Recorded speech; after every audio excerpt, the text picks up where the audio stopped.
সম্মানিত দাওয়া ডিপার্টমেন্টের প্রধান, আপনাকে স্বাগতম জানাই। নতুন দায়িত্ব গ্রহণ করার পর আপনার অনুভূতি কেমন? আলহামদুলিল্লাহ ভালো। নবনিযুক্ত ডিপার্টমেন্ট হেড হিসেবে অনুভূতি কি আপনার? অনুভূতি হচ্ছে কি, আসলে আমাদের যে ক্লাসটা, যদি এই যে দায়িত্ব নিলাম, যদি আমাদের ক্লাসগুলা ঠিকঠাক মতো হয় এবং আমার ছেলেরা যদি ভালো রেজাল্ট করে, অর্থাৎ এইখানের মধ্যে ক্লাসে যদি প্রাণ ফিরে আসে, তাহলে আমি মনে করবো যে দায়িত্ব নেওয়াটা ঠিক আছে। আর যদি দেখি যেটা পারি নাই, তখন বুঝবো যে আসলে আমি একটা একটা দায়িত্ব পাইছিলাম, সেখানে আমি ব্যর্থ হয়েছি। এখন আমার ইচ্ছে হচ্ছে যে আমার ছেলেরা ক্লাসে আসবে এবং দাওয়ার সেক্টরে তারা কাজ করবে, ঠিক আছে। সেই জন্য আমি তাদের জন্য পথ খুলে রাখবো। তারা যদি এটার গ্রহণ করতে পারে এবং কাজে লাগাতে পারে, আমার মনে হয় যে ভালো কিছু একটা হবে ইনশাল্লাহ। ঢাকা আলিয়া মাদ্রাসা নিয়ে আপনার মূল লক্ষ্য উদ্দেশ্য কি? ঢাকা আলিয়া মাদ্রাসা আসলে দেখো, একটা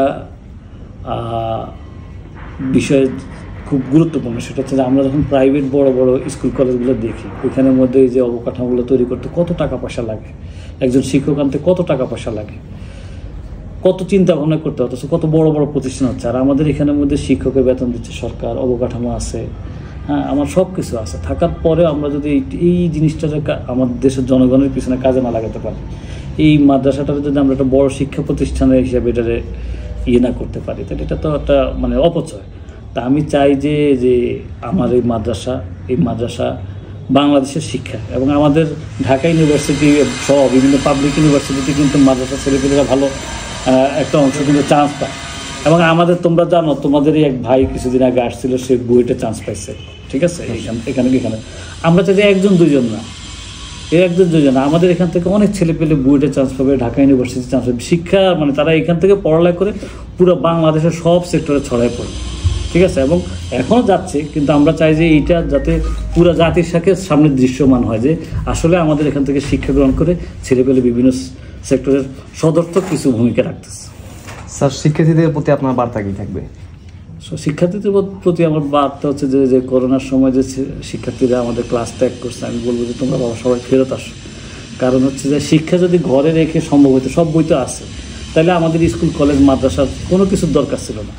ঘরে বসে শিক্ষা হচ্ছে যে শিক্ষার এই যে মাদ্রাসা একটা প্রতিষ্ঠানের হচ্ছে যে ছাত্র সোশ্যালাইজেশন, সামাজিকরণ। একটা ছাত্র শুধু বই থেকে পড়ে না, সে যখন ক্লাসে বসে তার বন্ধুত্ব থেকে শিখে, সে শিক্ষকের আচরণ থেকে শিখে, একজন আরেকজন থেকে। এটা হচ্ছে একটা বিনিময়। তো সেই বিনিময়ের জন্য আমি বলবো যে তোমরা যদি মনে করো যে গাইড করে তো আমি পাস করতেছি, তাতে শিক্ষাটা সমাপ্ত হয় না। আমি চাই যে আমার শিক্ষার্থীরা ক্লাসে আসবে, ক্লাসে আসলে স্যাররা এবং ছাত্রদের সাথে তার ইন্টারেকশন হবে। এই ইন্টারেকশনটা যদি তাদের হয়, তখন তাদের মধ্যে মূল্যবোধ গড়ে উঠবে, ঠিক আছে। এবং তারা বিভিন্ন সেক্টরে আসলেই কোনো একটা ভূমিকা রাখতে পারবে। আর ওই যে পুঁথিগত বিদ্যা দিয়ে আসলে কোনো ভূমিকা রাখা যায় না, ঠিক আছে। এমনকি চাকরিও পায় না, যদিও আমাদের শিক্ষার মূল উদ্দেশ্য চাকরি না। কারণ হচ্ছে যে শিক্ষিত হয়ে অনেকে ব্যবসা করে, বাণিজ্য করে, কিছু না করেও থাকতে পারে। কিন্তু শিক্ষার মূল উদ্দেশ্য হচ্ছে মানুষ হওয়া, তাদের সামাজিকীকরণ, অর্থাৎ সে সামাজিক একজন মানুষ হবে। সে সামাজিক মানুষ হওয়ার জন্য আমি বলবো যে ছাত্ররা, তোমরা বাসায় পড়াশোনা করার যে ট্রেনটা গড়ে উঠছে, যে গাইড দেখে পড়ে ফেলবে সেটা না, তুমি ক্লাসে আসো, তোমাদের স্যাররা যা জানে, এবং তোমরা যদি ক্লাসে আসো তাহলে তারা আরও বেশি পড়াশোনা করবে। 5 জন ছাত্রের জন্য যতটুকু পড়াশোনা করতে হয়, 25 জন ছাত্রের জন্য তার চেয়ে অবশ্যই বেশি পড়তে হয়। কারণ ওই 25 জনের মধ্যে আরও 2-4টা